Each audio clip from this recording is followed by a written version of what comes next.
Vijayalakshmi cooking channel. ನಾವಿವತ್ತು soya biryani ಮಾಡ್ತಿದ್ದೀವಿ. ಶ್ರಾವಣ ಮಾಸದಲ್ಲಿ ನಾನ್ ವೆಜ್ ತಿಂದೇ ಇರೋರಿಗೆ ಇದೊಂದು ಒಳ್ಳೆ ರೆಸಿಪಿ ಅಂತಾನೆ ಹೇಳ್ತೀನಿ. ಓಕೆ, ಇದನ್ನ ಮೊದಲು ಸೋಯಾಬೀನನ್ನ ನಾನು ನೆನೆಸಿಟ್ಕೊಂಡು ಇದನ್ನ ಎಣ್ಣೆ ಹಾಕ್ಬಿಟ್ಟು ಫ್ರೈ ಮಾಡಿ ಇಟ್ಕೊಂಡಿದ್ದೀನಿ. ಈಗ ಒಲೆ ಹಚ್ಕೊಂಡು ಕುಕ್ಕರ್ಗೆ ಡೈರೆಕ್ಟ್ ಆಗಿ ಬಿರಿಯಾನಿ ಮಾಡೋದು ಹೇಗೆ ಅಂತ ಹೇಳ್ತೀನಿ. ಒಲೆ ಹಚ್ಕೊಂಡಿದ್ದೀನಿ. ಬಿರಿಯಾನಿಗೆ ಯೂಶುವಲಿ ಎಣ್ಣೆ ಜಾಸ್ತಿ ಬೇಕಾಗುತ್ತೆ, ಹಾಗಾಗಿ ನಾನು ಒಂದು 3 ಟೇಬಲ್ ಸ್ಪೂನ್ ಅಷ್ಟು ಎಣ್ಣೆ ಹಾಕೋತಿದ್ದೀನಿ. ಎಣ್ಣೆ ಕಾಯ್ತಾ ಇದ್ದ ಹಾಗೇನೆ 4 ಲವಂಗ ಹಾಗೂ 4 ಮೆಣಸನ್ನ ಹಾಕೋತಿದ್ದೀನಿ.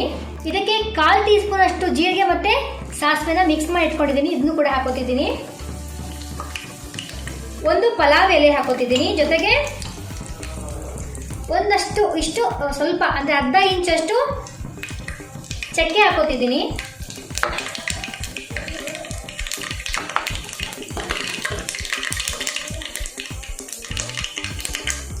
ನಾಲ್ಕು ಮೆಣಸಿನಕಾಯಿನ ಕಟ್ ಮಾಡಿ ಇಟ್ಕೊಂಡಿದ್ದೀನಿ, ಇದನ್ನು ಕೂಡ ಹಾಕೋತಿದ್ದೀನಿ.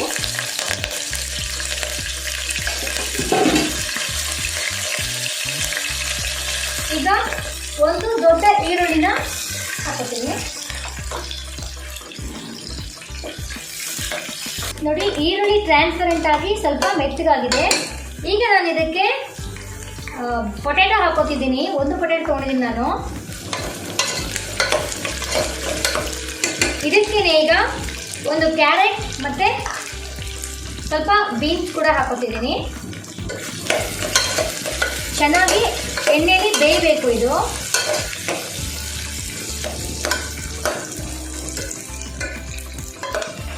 ನೋಡಿ, ತರಕಾರಿ ಎಣ್ಣೆಯಲ್ಲಿ ಚೆನ್ನಾಗಿ ಫ್ರೈ ಆಗಿದೆ.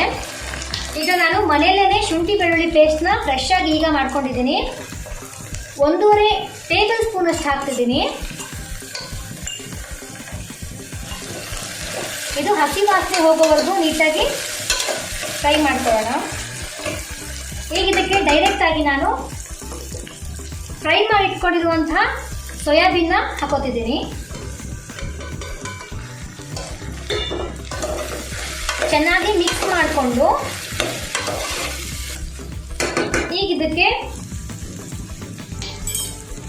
1.5 ಟೇಬಲ್ ಸ್ಪೂನ್ ಅಷ್ಟು ಮೊಸರು ಹಾಕೋತಿದ್ದೀನಿ. ಫ್ರೆಶ್ ಆಗಿರೋ ಮೊಸರು, ಗಟ್ಟಿ ಮೊಸರು.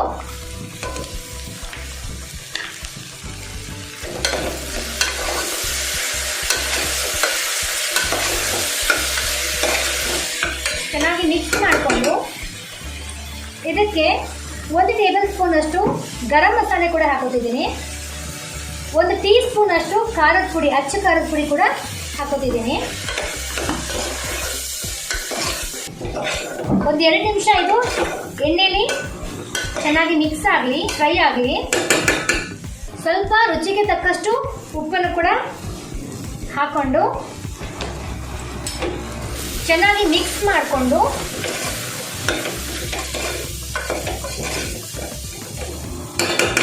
ಈಗ ಇದಕ್ಕೆ ನಾನು ಒಂದಷ್ಟು ನೀರನ್ನ ಬಿಸಿಗೆ ಇಟ್ಕೊಂಡಿದ್ದೀನಿ. ಅಳತೆ ನೋಡಿಕೊಂಡು ನಿಮ್ಮ ಅಕ್ಕಿ ಪ್ರಮಾಣ ನೋಡ್ಕೊಂಡು ಹಾಕೊಳ್ಳಿ. ಬಿಸಿ ನೀರನ್ನ ಹಾಕೋತಿದ್ದೀನಿ. ನನಗೆ 2 ಲೋಟದಷ್ಟು ಬೇಕಾಗುತ್ತೆ. ಸೊ 2 ಲೋಟದಷ್ಟು ನಮ್ಗೆ ನೀರು ಬೇಕಾಗುತ್ತೆ. ಉಪ್ಪು ಸರಿಯಾಗಿದೆಯಾ ಇಲ್ವಾ ಅಂತ ಒಂದ್ಸತಿ ಚೆಕ್ ಮಾಡ್ಕೊಂಡ್ಬಿಡಿ. ನಾನು 3/4 ಕಪ್ ಅಷ್ಟು ಬಾಸ್ಮತಿ ರೈಸ್, ಪೂರ್ತಿಯಾಗಿ ಬಾಸ್ಮತಿ ರೈಸನ್ನೇ ತಗೊಂಡಿದ್ದೀನಿ. ನಿಮಗೆ ಯಾವ ರೈಸ್ ಬೇಕಾದರೂ ತಗೋಬೋದು, ಬಟ್ ಬಾಸ್ಮತಿ ರೈಸ್ ತಗೊಂಡ್ರೆ ಜಾಸ್ತಿ ಟೇಸ್ಟು ಮತ್ತು ನಾನ್ ವೆಜ್ ಫೀಲಿಂಗ್ ಕೊಡುತ್ತೆ.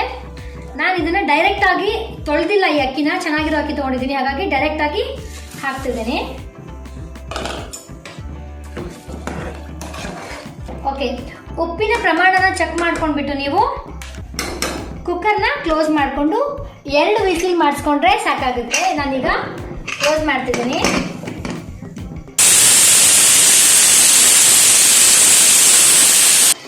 ನೋಡಿ ಫ್ರೆಂಡ್ಸ್, ನಾನು ಇದು 2 ವಿಸಿಲ್ ಆದಮೇಲೆ ಸ್ವಲ್ಪ ಹೊತ್ತು ಗ್ಯಾಸ್ ಪಾಸ್ ಆಗೋವರೆಗೂ ವೆಯ್ಟ್ ಮಾಡಿದ್ದೀನಿ. ಈಗ ಇದನ್ನು ಓಪನ್ ಮಾಡ್ತಿದ್ದೀನಿ. ಬಿರಿಯಾನಿ ಚೆನ್ನಾಗಾಗಿದೆ. ಇದನ್ನು ನೀಟಾಗಿ ಮಿಕ್ಸ್ ಮಾಡ್ಕೋಬೇಕು.